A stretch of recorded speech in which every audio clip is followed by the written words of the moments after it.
Hello, everybody, and welcome back to another episode of Spincast. Today, we are diving back into Collegiate Esports. Joining us is Nicholas True. He is the Esports Director at St. Louis University. So without further ado, Nicholas, go ahead, introduce yourself. Tell us a little bit about your past, where your passions in esports and gaming kind of started, and how that took you down your path to doing all the wonderful things you're doing at St. Louis and in your Smash Out charity events as well. Hey guys, first off, thanks you for Kyle for inviting me onto the podcast. It's an honor to be able to come and talk to everyone here. My name is Nicholas Chu. Like you said, I'm the program director of esports at St. Louis University. I just graduated from college last year, and I'm actually an alumni from the school that I work at. And pretty much my entire path to esports was just starting the club my very freshman year because there wasn't any place on campus to be even to play any video games at all. And I felt really sad about seeing all these students not being able to have a community to go back to. So I started the club, and immediately afterwards, about my sophomore and junior year, I was approached by faculty and board members of St. Louis University, and pretty much they gave me the path to not only getting resources for the club and creating that space for those kids on campus, but also giving me the opportunity to field students outside of St. Louis University to recruit them to here and create a varsity team. And to do that within just 4 years of esports existence at SLU is kind of insane. And I'm really happy the way that we turned out. And technically, I started working my senior year as a student worker, but was still the program director. So last semester was our first technical semester, but this is our first full year and my first full year as a full-time employee. So I'm really excited to see how it turns out. That's awesome. I always love to see those successful kind of backstories of how, you took something that didn't exist, created it, and then it turned into something really awesome. Obviously the varsity program is kind of the best way to attain that success, especially at the collegiate level, because you get that support that you were talking about from the administrators and stuff. But take me into your program, the varsity teams at St. Louis a little bit more. What games do you play? What tournaments do you compete in? What does practice look like? Give me a snapshot of what the entire program looks like. Yeah, it's actually a pretty simple model that we use. It's just Overwatch and League of Legends. I feel like those are the main games that most collegiate competition teams have. There's just the ones with the most backing by the developers. League of Legends with Riot and their RSAA, and then with Overwatch they have TESPA. So everything that we want to invest in are things that developers are seemingly investing for the long term. So on top of that, so basically the way that we founded our team was kind of housing up the club level teams to a varsity level team, especially for the first semester. And it pretty much what we do is just make them play on a schedule. So Monday through Friday, they play for 2 hours a day in our esports lab or online for now because of COVID, making sure that they're able to practice as a team. We kind of give them homework in a way of ranked games and practices outside of the actual scrimmages that we do. And then competition-wise, I know you guys had Victoria on earlier in the podcast. Yep. We're actually in her competition for UCEA for Overwatch, hoping to actually enter the Midwest Esports entire circuit for League of Legends next semester as well. TESPA and the CLOL are also things that we compete in. But on top of that, we also have a bolstering club program as well. So like I said before, I started the club back when I was a freshman. We actually have a wide array of games for everyone to be basically playing. So on top of the League of Legends and Overwatch for the kids that don't make the varsity team, we also have games like Rocket League, Valorant, CSGO.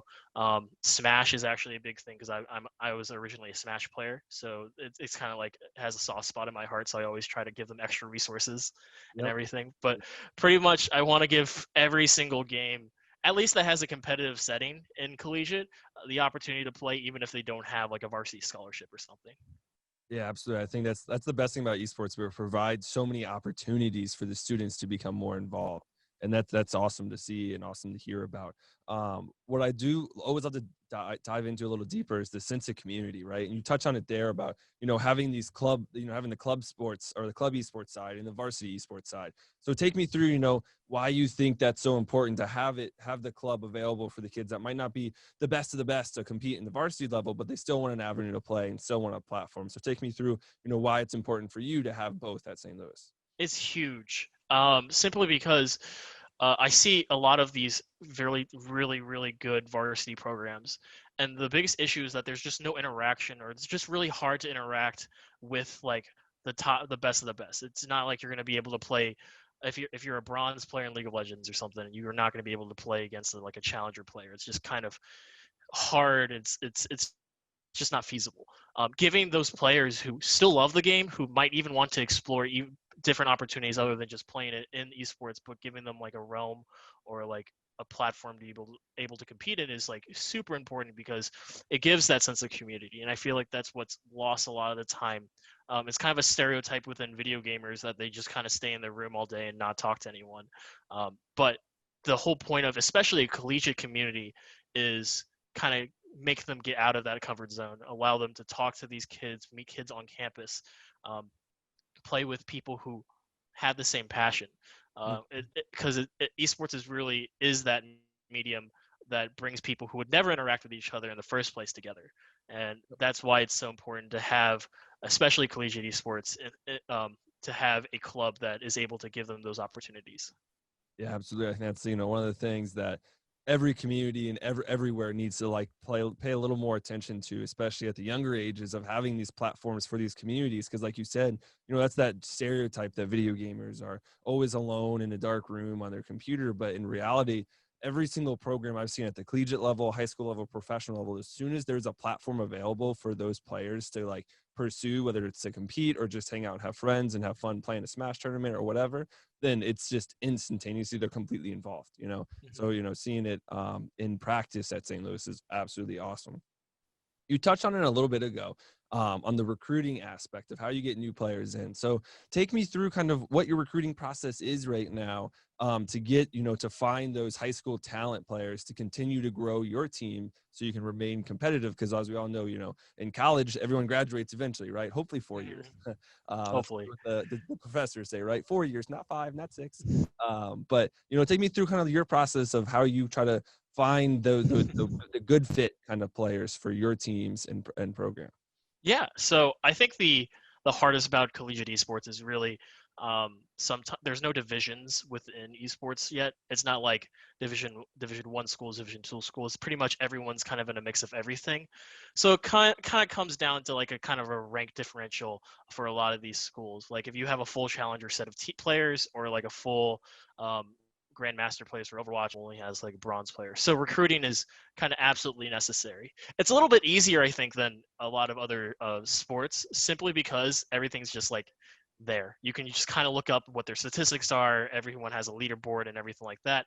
So finding those players isn't hard. It's really just about how you want to go about convincing them, or how you want to go about like what your goal is within the collegiate esports. Because some people, it isn't all about winning. Sometimes it's all about recruiting all from the region that you're from, making sure that you're able to find the best players in that area, stuff like that. So for games like League of Legends, it's about finding those kids that are a lot of them are the challenger players are a lot of kids who want to go back to school, who are a little bit older. A lot of the kids that who are coming out of high school are all trying to go to the pro scene right away. So trying to convince them to find a degree on top of getting a scholarship. I think that's like the most important thing. Letting them know what their options are on top of not just going for academy. For Overwatch specifically, though, we've found a lot of success of finding players within St. Louis itself. In fact, I think Overwatch in St. Louis is one of the bigger esports within the high school community. So I see a lot of really good talent within the leagues that they are hosting within Missouri, and I'm the best way that I can describe recruiting these type of kids is a very laid back but also like nonchalant type of recruiting.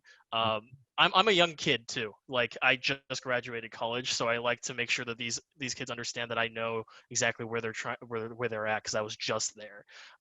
So I'm usually I just kind of sit in a Discord call with them, and I give them every single resource that they need when looking towards not only SLU but also like all the other colleges within Missouri. So because I think Missouri itself is a pretty big hub for esports in the education sphere. We have us, Mizzou, Columbia, Maryville, all right here. So giving them just kind of like letting them know their options is like super important to me, and it's really good to see these kids kind of uh, feel super excited about going to college specifically for esports.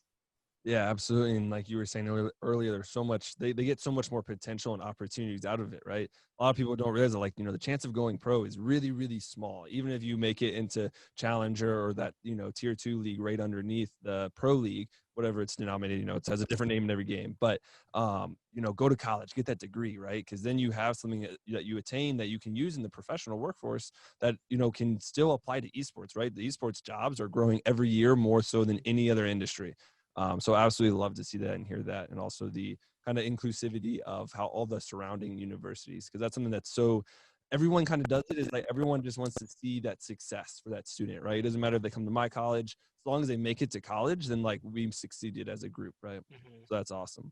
One thing, switching gears a little bit that I wanted to dive into was this charity event, Smash Out, that you were talking about before we started recording. So, tell our audience what is Smash Out? What's it all about? What's the purpose, and kind of what's your vision for it? Yeah, so I started off as a Smash tournament organizer my freshman year, and that's kind of where we started the club at, just kind of hosting Smash events. And one night, I realized that we have such a great platform of getting people in person, because fighting games in general, it's so easy to gather people because you're playing side by side against one another. That I realized that it'd be nice to have something to give back to the community, because they've given me so much. They've given me a job for Christ's sake. So like being able to just kind of use the power that I have and like the reach that I have in the community to try to gather people for one great cause. And I've realized also that especially for video game tournaments, there's not really like huge like cons or events for things like charities or other things like that. So I wanted to be one of the first in the Midwest to do it, and we started off with a small group of people just hosting like a free tournament that it just took donations. I think the first tournament that we got had only about 120 people at it, which for the space that we had and like for our goal for it, we had to start super low, so we only raised like $2,000. But eventually the cause grew, and our staff kind of outreached to a little bit more, and now by 2019 we had about 800 attendance for our last event. We used Slew's Wool Ballroom, which is about able to host about 1,200 people. But I think we almost reached max capacity, and I was really scared that we had to start using the hallways for the event, Yeah. for vendors and everything like that. It's an event that is able to pull the entirety of like the St. Louis community together, while also bringing in really good talent from out of state.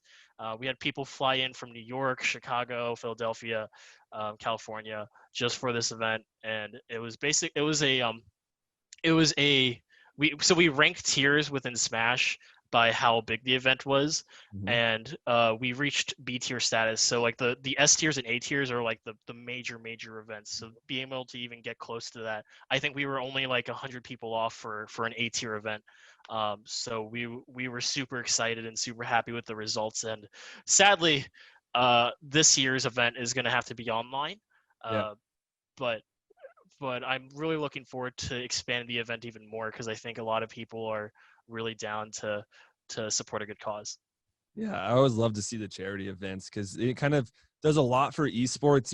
Like obviously the charity is fantastic and everything with that's like, kind of a no-brainer and it's such a good cause. But then also for the esports side, it kind of brings together a bunch of people that like on the charity side aren't exposed to esports as much, right?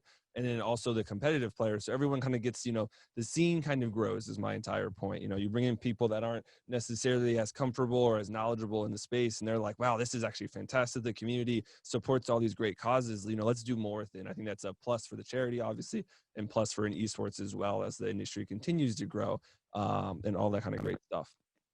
Unfortunately, we are almost running out of time here. So I do want to ask generally, more broadly about Collegiate Esports, because you had obviously had a lot of experience both from, the outside tournament organizing and the charity event, and then also being a player and a director in Collegiate Esports. You have a ton of experience there. Kind of, looking at the collegiate landscape in America, is there anything missing or that you want to see changed over time as, collegiate esports? Because there's a lot of great programs, but it's not, it's not collegiate football or basketball by any means, not quite yet. But like, what's your initial thoughts of like something that could change or be improved on to really kind of unify collegiate esports into, this great level of play? Yeah, so I think what's happening now within League of Legends is actually a really good way to kind of describe what our goal is.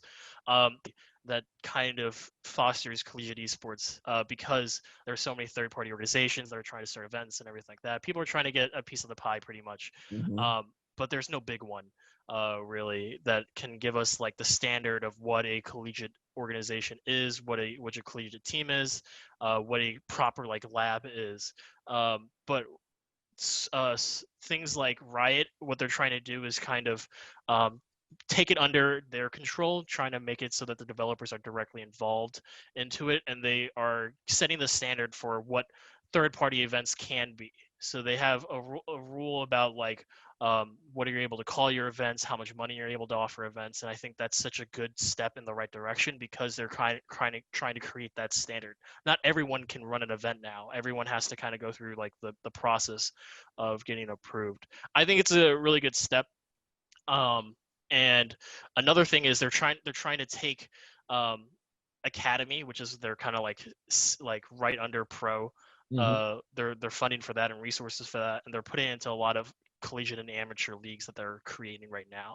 And the reason why that's so important is that it normalizes going to college to be a part of like the amateur teams, and almost can get to that like semi-pro leagues right now. But if we are able to normalize that, it allows people to not skip out on school, not just they don't have to think, oh, in order for me to go pro, I have to give up my education for it. It's Mm-hmm. finally able if we're able to just create that right away when you graduate from high school and you're good at a video game, you know exactly where to go. You're able to reach out to recruiters. You're able to kind of put yourself out there like those sports do right now, where people kind of go scout them. If we're able to just have it be more commonplace Mm-hmm. and regulated, then I think we'll be in a set situation where a lot of kids will be going out for esports. Yeah, absolutely. I think that's a fantastic point is that, there's so many competitors. Competition's great. I think competition kind of elicits who's the best and, is it deserved, right? But at the same time, like there's so much that like you start to lose those opportunities because like last year there were several kind of third-party TOs that hosted championships in the same weekend. It's like, how do you play a whole season that had different match nights, but then all of a sudden you can't win Yeah. the championship and you just feel like you wasted like all of your Mondays and Wednesdays, for example, for like a whole semester, and then also, normalizing collegiate esports because it's the same in traditional sports, right? 95% of collegiate football players or basketball or baseball or any competition at the collegiate level, they don't go pro, right? But they take the experiences, they take the scholarship, they pretty much always continue on in that industry just from like a work role, right? Which to me is the exact same success because you're being successful, you're earning a living wage, and that's obviously very, very important. So couldn't agree more on that. But unfortunately, we are out of time, Nicholas, aka True. Thank you so much for coming on the show with me and Spincast. Real quick, if you will, give us a parting word if you want. Also, plug your program. Tell us where we can find St. Louis on social media, websites, anything else that we could keep up to date with you guys on. Yeah, thanks for having me, Kyle. It was really fun to talk about collegiate esports. I can go on all day about it. You can follow me at on Twitter at CHIU, or you can also follow CHIU Esports on Twitter at university's website under student development. We'll be able to talk to you and show you the applications there. Or you can follow us on Twitch as well. CHIU Esports is the best way to go see our games as well. Awesome. Everyone go down in the description. They'll all be tagged there as well. Click on them. Check out what St. Louis is all about. Great program up there. Once again, thanks for coming on Spincast with me. To all our viewers and listeners, thanks for staying the entire time. Stay healthy and stay happy out there. Still have COVID going on. Hopefully it starts to break soon and we can get back to some sense of normalcy. But other than that, ultimately, stay plugged in.